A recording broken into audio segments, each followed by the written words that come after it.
Video 2, we will continue with disorders of male genitourinary tract and its management. So first condition we will be saying according to your syllabus is hydrocele. So when we say hydrocele, it is a painless buildup of watery fluid around one or both testicles. So we see that hydrocele is a condition where the water fluid surrounds one or both the testicles, and it causes the scrotum or groin area to swell. So there is a swelling that is seen in the scrotum because of the fluid retention that happens. This swelling may be unsightly and uncomfortable, but it usually is not painful and generally is not dangerous.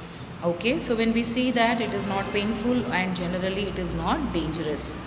Okay, so next we will go to, so you can go through the diagram that is given there, the various structures that are included there. So what are the various causes? So the cause of most hydrocele is unknown. Okay, so you know what is hydrocele now. It is a fluid, watery collection in the both testes or one testis, which leads to swelling in the testicles. Okay, then you see that hydrocele in newborns may mean there is opening between the abdomen and the scrotum. So when there is an opening in the abdomen and is scrotum, what happens is the fluid enters into the scrotum. Normally such openings close before birth or shortly after. So this abnormal opening, okay, which has to be closed during or after the birth, if it is not done, then there is a collection of the fluid that happens into the scrotum. Okay, and then or they can be used by hydrocele that appear later in life may be caused by an injury or surgery to the scrotum or groin area. It can happen because of the injury or surgery that has happened in the scrotum. Next you have, or they can be caused by inflammation or infection of the epididymis or testicles. In rare cases, hydrocele may occur with cancer of the testicle or the left kidney. So in rare cases we see that hydrocele, it can happen because of the cancer. Okay, or it can be because of inflammation or infection of the epididymis of testicles, or it can happen because of cancer of the testicle in the left kidney. The type of hydrocele may occur at any age, but it is most common in men older than 40 years. So mainly you see that men above the age of 40 years, they are prone to have. It can be less than 40 if they have had injury, okay, or if they have had a tumor, or it can be because of the abnormal opening that is there, okay, in the child. Okay, so these are the various causes. Next we will see clinical manifestation. So often a hydrocele does not cause symptoms, so it does not show any symptoms, but you will see that enlargement of the scrotum will be there because of the fluid collection. Symptoms when present, it can include pain, swelling or redness of the scrotum, or feeling of pressure at the base of the penis. So it gives pressure over the penis because of the weight in the scrotum or the enlargement or swelling. So what are the various diagnostic tests that is done? So hydrocele is usually diagnosed by an exam of the scrotum, which may appear enlarged. As part of the exam, your doctor will shine a light behind each testicle. Okay, so what happens is, so it will be diagnosed, so history collection, physical examination. So in physical examination, it can be done by they can do the examination of the scrotum, where we will see that it will be enlarged, and as a part he will also show a light, okay, over each testicle. So you will see that it will be like, because of the fluid, it will look little shiny, trans illumination can be seen. This is to check for solid masses that may be caused by other problems such as cancer of the testicle. So you will see that because of the fluid, you will see it is enlarged, a little shiny part, and you will also see that it is hardened. So if the scrotum is hardened, it can be because of cancer also. Hydroceles are filled with fluid, so light will shine through them, transillumination I told you. Light will not pass through solid masses that may be caused by other problems such as cancer of the testicle. If it is hardened, which shows that there is a cancer of the testicle, in that issue, when you show the light, it will not shine, transillumination won't be there. But if there is a fluid collection, which is an hydrocele, then you will see that the light will shine, okay, it will lead to transillumination.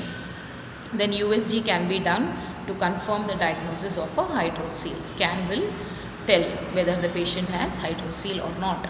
Next, talking about management. So what do we do for management? Fluid can be removed from a hydrocele with a needle, which is the aspiration. But hydrocele that are aspirated often return and surgery may then be needed.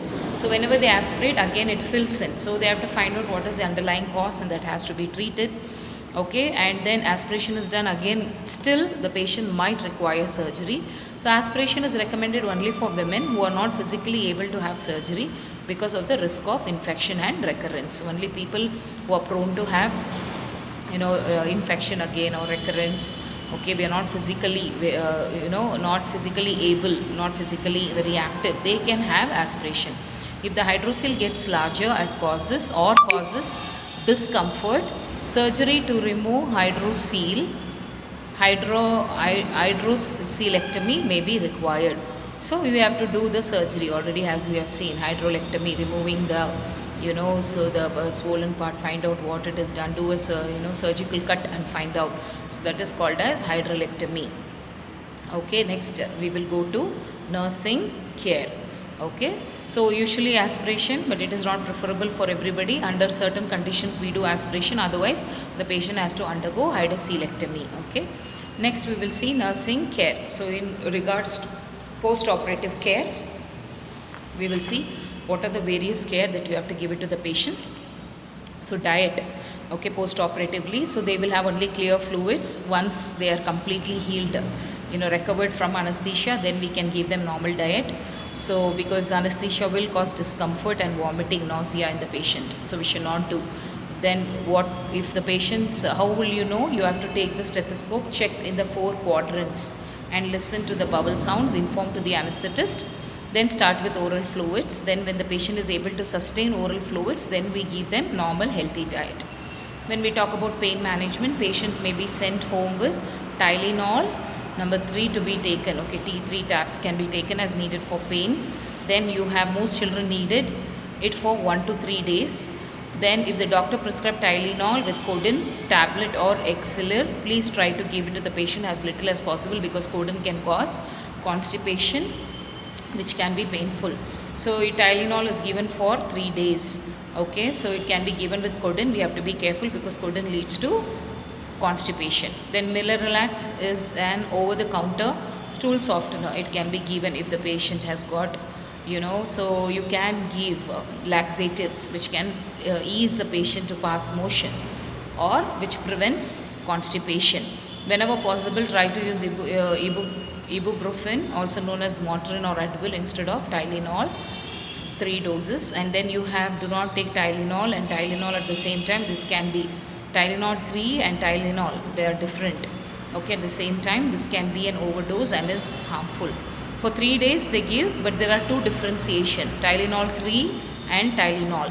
Okay, so it should not be taken in the same time. So to reduce swelling and discomfort, you may place a sandwich bag full of ice covered in a cloth or towel and over the surgical area. So sandwich bag is nothing but over the surgical area you are placing the cloth, and then you are keeping the ice, okay, like the sandwich, so that you have to apply, because you should never apply ice directly to the skin. It will lead to vasoconstriction and the blood supply will be cut, leading to necrosis. So you should be careful.